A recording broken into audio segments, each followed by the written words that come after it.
A very good morning to all. I am going to start our subject physics in class 10th chapter electricity. Today our topic is resistance. As you all know, the definition of resistance, its definition is it is the property of conductor which resists the flow of electric current through it. ठीक है, मतलब जो electric current के flow को जो रोकता है वो प्रॉपर्टी कंडक्टर की क्या है, रेजिस्टेंस है उसका नेम, उस प्रॉपर्टी का रेजिस्टेंस का फॉर्मूला फ्रॉम ओम्स लॉ, ये ओम्स लॉ से आया था। ओम लॉ क्या था अपने पास, Ohm's law V is equal to I R. ठीक है, तो यहाँ से आर का फॉर्मूला हमारे पास क्या आया था, V ओवर आई। क्लियर। अब हम बात करते हैं SI unit of resistance.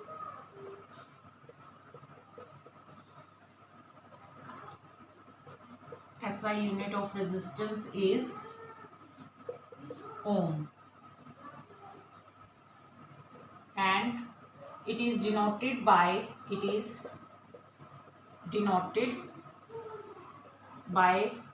Greek letter।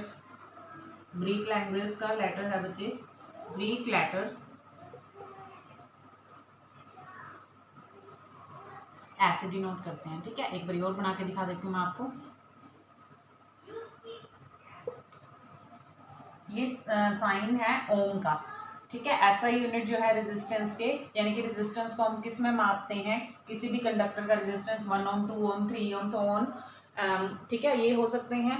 ठीक है, और ओम का रेजिस्टेंस, ओम का साइन क्या होता है, ये 1 ओम 2 ओम 3 ओम, कितना भी हो सकता है। ठीक है, कंडक्टर का रेजिस्टेंस कितना भी हो सकता है। मेटल का रेजिस्टेंस क्या होता है, बहुत ज़्यादा कम, तभी कंडक्टर है वो गुड कंडक्टर हैं। जिस कंडक्टर और रेजिस्टेंस इन्वर्सली प्रोपोर्शनल होते हैं बच्चे, जितनी ज़्यादा रेजिस्टेंस होएगी करंट क्या होगा, उतना ज़्यादा कम होगा, तो वो इंसुलेटर होते हैं वो। ठीक है, जैसे वुड है, वुड का रेजिस्टेंस बहुत ज़्यादा होता है, सबसे ही ज़्यादा होता है। ठीक है, इसलिए उसमें से करंट फ्लो नहीं करता। बट अगर हम बात करें मेटल्स की, तो उसका रेजिस्टेंस क्या होता है बच्चे, कम होता है, तो उसमें से इलेक्ट्रिक करंट बहुत ज़्यादा फ्लो होता है। क्लियर। अब हम डेफिनेशन लिखते हैं ओम्स की। 1 ओम की डेफिनेशन, 1 ओम की डेफिनेशन लिख रहे हैं हम। It is the resistance, it is the resistance equal to the flow of 1 ampere of current through a conductor between 2 points having potential difference equal to 1 volt। Clear? It is the amount of resistance when 1 ampere of current flow through a conductor between 2 points having potential difference equal to 1 volt। इसकी definition को explain करते हैं। मान लीजिए ये एक conductor है। ठीक है, इनके 2 पॉइंट हैं, इनके 2 पॉइंट है, और इनके बीच में जो पोटेंशियल डिफरेंस कितना होना चाहिए, वो 1 वोल्ट का है। ए और बी, यहाँ इनके बीच का जो पोटेंशियल डिफरेंस है वो क्या है, मैं ऐसे भी डिनोट कर सकती हूँ, वी ए बी। इनके बीच का पोटेंशियल डिफरेंस क्या है, वो 1 वोल्ट है। ठीक है, और करंट जो है इनके बीच में, जो करंट है आई कितना फ्लो हो रहा है, 1 ampere.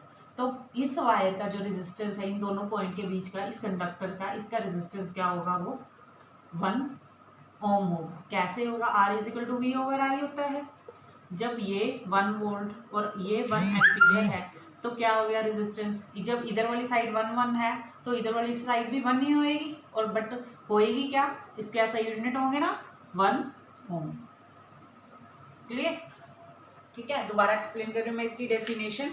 It is the amount of resistance, क्या है, कंडक्टर की रेजिस्टेंस है, कब, जब 1 एम्पियर करंट फ्लो हो रहा हो और having the potential difference between 2 points is 1 volt. इन दोनों पॉइंट्स के बीच का पोटेंशियल डिफरेंस 1 वोल्ट हो, और उनके बीच में तो 1 एम्पियर का ही होगा करंट भी, क्योंकि V is directly proportional to I। अगर ये 1 वोल्ट है तो 1 वोल्ट 1 एम्पियर ही करंट फ्लो होगा, तब रेजिस्टेंस क्या होगा उस कंडक्टर का, क्या होगा, 1 ओम।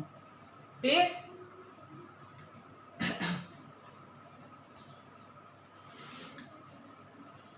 नेक्स्ट टॉपिक में हम फैक्टर्स पढ़ेंगे, रेजिस्टेंस किन फैक्टर्स पे डिपेंड करता है। ओके, आप लोग इसकी डेफिनेशंस लर्न करके रखेंगे। ओम्स 1 ओम की डेफिनेशन आप लर्न करके रखेंगे और रेजिस्टेंस की डेफिनेशन भी आप लर्न करेंगे। नेक्स्ट टॉपिक में हम रीड करेंगे the factors on which the resistance of a conductor depends. I think it's enough for today. Thank you, have a nice day.